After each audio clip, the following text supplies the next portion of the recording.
Cheguei! Mas foi tão bonito isso, cheguei! Tô preparada pra tchau. Tem programa talk show, agora a gente pode, gente. Agora esse canal tá com câmera, tá com tripé, tá com dignidade, tá com convidado, tá com tudo.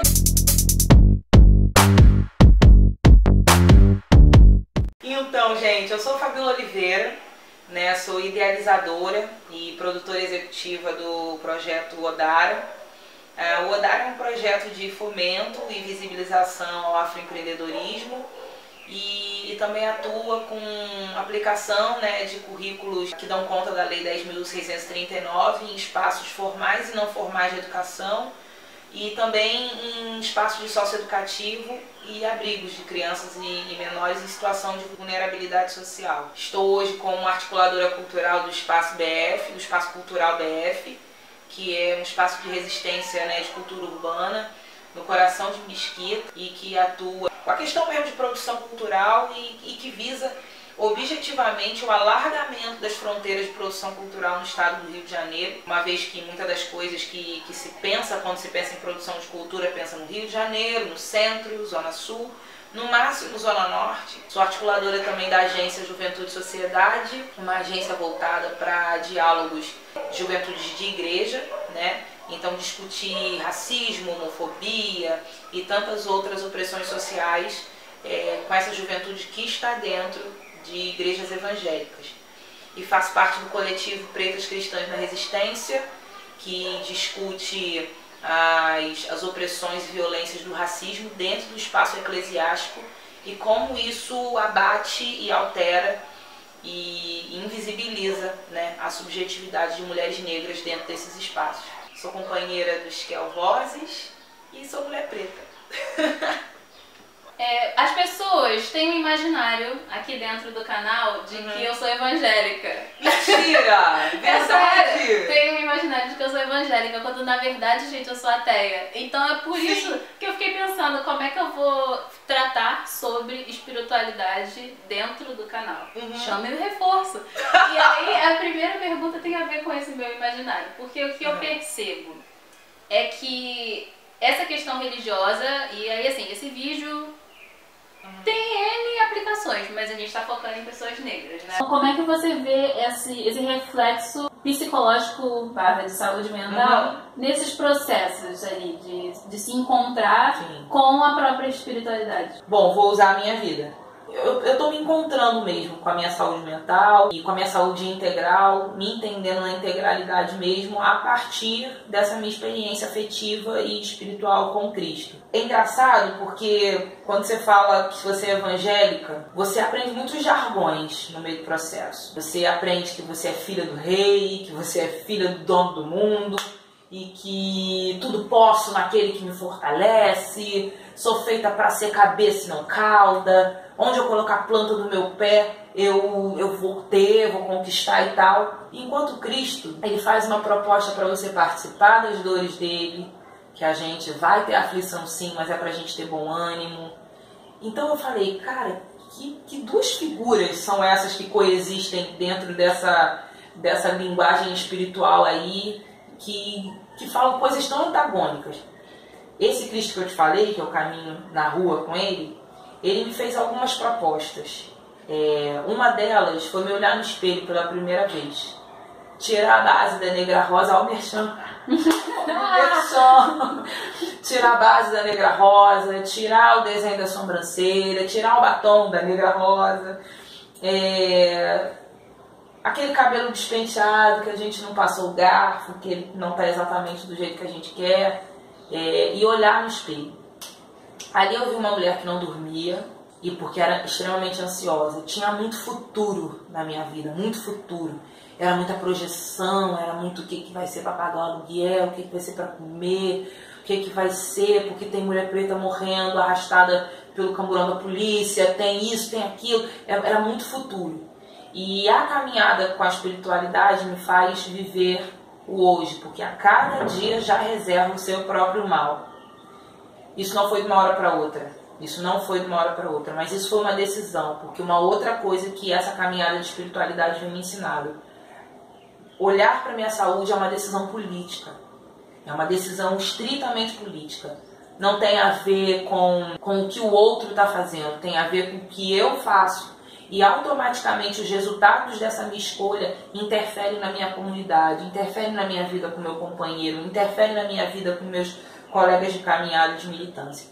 Então eu entendo que o que tem de ponte entre espiritualidade e saúde mental é porque faz a gente se olhar, faz a gente começar a reconhecer o que faz o nosso coração bater mais rápido, faz a gente reconhecer no nosso corpo o que faz o nosso olho mexer daquele jeito que mexe sozinho. A espiritualidade, ela faz a gente ser o nosso próprio objeto. A gente para de estar o tempo inteiro julgando o outro, palmeando o outro, e a gente começa a se observar, observar os movimentos do nosso próprio corpo, a gente começa a ouvir o nosso próprio discurso, a gente começa a perceber o quanto que a gente repele o outro com extrema violência, porque esse outro é o nosso espelho. Quando a gente vê o outro ansioso, quando a gente vê o outro agitado, quando a gente vê o outro intensamente tenso, a gente se reconhece e repele isso, porque a gente quer ser sempre o plácido, o equilibrado, mas a gente se perde no nosso próprio desequilíbrio. Então a espiritualidade na minha vida me conectou com uma responsabilização com a minha própria saúde integral e interética comigo mesmo, em me entender que eu preciso de folga, eu preciso parar, eu não preciso estar full time, online e on time o tempo todo. Eu posso sentir dor, eu posso chorar, eu tenho esse direito. A espiritualidade me faz encarar essas dores que o racismo criou, feridas bem profundas na minha pele. E aí quando eu vejo as feridas na minha pele, eu reconheço as feridas das minhas mais velhas. E eu vejo as minhas mais velhas sempre, você tem que ser forte, porque eu fui forte, sua avó foi forte. Eu falo, mas a minha força não necessariamente precisa se dar através do olhar sisudo e dessa lágrima que nunca rola. A minha conexão com a espiritualidade me faz me reconectar com a ancestralidade, que faz a gente acreditar que existem rios que fluem da gente. E esses rios se chamam lágrimas. E essas lágrimas limpam muitas das nossas feridas que estão ali, ó, já entrando em putrefação e a gente nem sabe que a gente está apodrecendo por dentro. Então a espiritualidade, ela fez isso por mim e tenho visto ela fazer muito por muitas mulheres e homens também, mas principalmente por nós mulheres. Mas também tenho visto a espiritualidade adoecer muitas pessoas. Quando a gente entra no sistema dos códigos religiosos, a gente entra em histeria, a gente entra numa espécie de clube dos perfeitos, e quando a gente está no nosso quarto escuro e vê que ninguém é perfeito, é muita frustração, é muita carga, é muito peso. Então a espiritualidade está me fazendo tirar o excesso de roupa que eu vestia, o excesso de casaco. Eu estou mais livre, andando mais descalça, sabe? E eu me sinto mais viva por causa disso. Hoje eu tenho o entendimento de que eu não preciso mais beber álcool para estar feliz pra caramba no rolê. Porque ser crente eu sou proibida de beber álcool, ou porque todas as vezes que eu bebi álcool o meu corpo era destruído no dia seguinte, não só por causa da ressaquinha normal, mas por conta dos problemas de saúde que eu tenho. Será onde que eu estou sendo responsável? Na época que eu bebia, porque eu fazia o que eu queria, ou hoje que o álcool já não é mais uma necessidade para eu me satisfazer, e porque eu tenho cuidado com o meu corpo? Porque eu tenho cuidado com o meu corpo, porque eu parei para olhar para mim, eu parei para olhar o quanto que eu estava me matando. Eu vivia dopada, eu vivia à base de antidepressivo e de ansiolítico para dormir. Hoje eu durmo porque eu tomo chá de erva cidreira, eu tomo chá de boldo, que é depurativo do sangue, eu comecei a me alimentar melhor para o meu intestino melhor funcionar, consequentemente meu corpo funciona melhor. Eu parei de usar tantas químicas no meu rosto, tantas químicas no meu cabelo, porque eu quero um corpo natural. Eu não quero mais comer tanta comida industrializada, eu quero fazer a minha própria comida. Não foi o culto de domingo com a mão levantada que me ensinou isso. Foi a caminhada com esse Cristo que fala assim: o que você está fazendo com o seu próprio corpo? Você milita com a molecada lá da Chatuba, da Coreia, do Timbal, do Parque União, do Jacaré, de Manguinhos, do Arará. Mas você está enchendo a sua cara de remédio. Você está aí, ó, satisfazendo essa indústria farmacêutica que não está fazendo você ficar curada. A indústria farmacêutica, ela dá conta da doença, não da cura. Então toma conta do que você está fazendo com a sua própria vida. Essa caminhada com Cristo te traz responsabilidade ética. Não tem jeito. Porque eu não acredito que eu empodere ninguém. Eu acho que no máximo eu dou um peteleco na potência que só estava adormecida, porque o racismo faz isso, ele vai adormecendo a gente, né? Ele vai anestesiando a gente. No máximo que a gente faz é dar um peteleco para esse poder que está dentro de cada um de nós ser despertado, que é através do compartilhamento. De você falar, toma sim os seus chazinhos. O que você está fazendo? Você vai no culto todo domingo para estar enchendo a cara de ansiolítico para dormir. Mas você se automedicou? Por que você não procura um psicólogo? Por que você não faz terapia? Não é pecado, não. O que tem ainda é isso, né? Se tá depressivo, encosto. Depressivo é demônio. Depressivo, você não tá orando. Depressivo, você não confia. Você não tem fé suficiente. Ainda tem essa. Porque tem dois lados. Tem um lado em que a pessoa, isso, né, da autorreflexão a partir do momento em que chega lá. Nós, pessoas negras, muitos de nós temos histórias de chegamos à igreja porque estávamos passando por um momento de grande dificuldade. Né?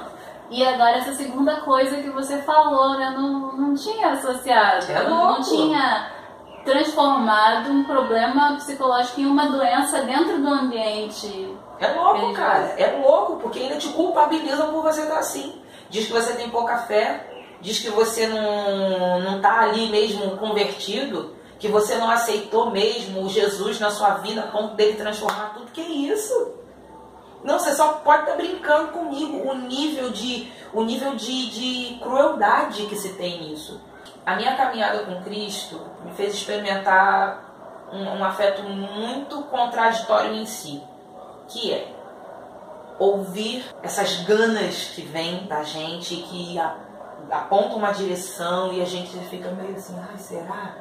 Mas aí a gente vai, quando vê a vibe era a coisa certa a ser feita, mas também ele ele nos propõe que o nosso coração é enganoso. Eu falei, qual foi, Cristo? Ou é para ouvir o coração, ou é para eu não ouvir meu coração. E aí eu comecei a perceber que entre a intuição e a autossabotagem tem uma coisa que parece que anda esquecida nos nossos dias, que eu até já citei essa palavra aqui, o equilíbrio. E que eu associo ao equilíbrio a palavra discernimento. O que é discernir? É você olhar para além do superficial. Não é você dar um olhar periférico, sabe, em cima das coisas. Não, é você ir no profundo, é você gastar mais tempo. Quando a gente gasta tempo com os nossos afetos, quando a gente gasta tempo com os nossos anseios, quando a gente gasta tempo com os nossos sonhos, a gente vai inclusive conectando esses sonhos ao que a gente sente, ou não. Ou a gente vai percebendo que esses sonhos não estão enraizados na gente. Eles estavam na superfície e qualquer banho faz eles correr. Entre a intuição e a autossabotagem, eu tenho experimentado alimentar o equilíbrio e o discernimento, que para mim, nesse sentido, são equivalentes. Eu tenho gastado tempo com os meus sonhos. Eu tenho começado a pensar sobre o que eu quero. E eu comecei a ver que eu não queria só aparecer. Aí eu fui para a base. Eu comecei a ver que eu não queria só ter o nome na boca do povo. Eu queria ser relevante. Aí eu fui para a base. Aí quando você vai responder essas perguntas, você vai pegar um projeto, dando um exemplo da minha vida, você vai pegar um projeto que estava no coração da Lapa, no coração do Rio de Janeiro, e vai levar para Mesquita, na Baixada Fluminense. Parece maluquice, parece autossabotagem. Mas, cara, eu gastei tempo pensando nisso. Eu gastei muito tempo pensando nisso. Voltei para a base. Então faz todo sentido fazer esse caminho de volta para muitas pessoas, mas para mim é progresso. Aí a intuição, porque eu gastei tempo comigo, eu gastei tempo pensando. Não fiquei tão preocupada em assumir um planejamento que não era meu, era mais para os outros. Era um planejamento muito mais compromissado com likes, com compartilhamento, com visibilidade do que com realidade, do que com relevância, do que com ser efetivo, sabe? Então, eu não consigo pensar e sentir outra coisa. entre a intuição e a autossabotagem, alimenta o discernimento, alimenta o equilíbrio. Que aí eu acho que os nossos afetos vão se conectar com isso aqui que está na nossa volta, que a gente não consegue ver, que é etéreo, mas que é muito real. Fiz uma consulta pública, as pessoas perguntando: amados, vocês querem um vídeo inteiro? É por isso que acham que eu sou evangélica. Eu reclamo assim: Amado! vocês querem um vídeo inteiro ou querem um vídeo dividido? Aí tem, a maioria das pessoas prefere o vídeo dividido. Legal, show de bola. Tá? E é isso, gente, acho que encerrou. Agora ficamos com o próximo vídeo dessa saga sobre autocuidado. Comentem o que vocês sentiram, o que vocês acharam de tudo que vocês assistiram até agora, dúvidas e sugestões e tudo mais.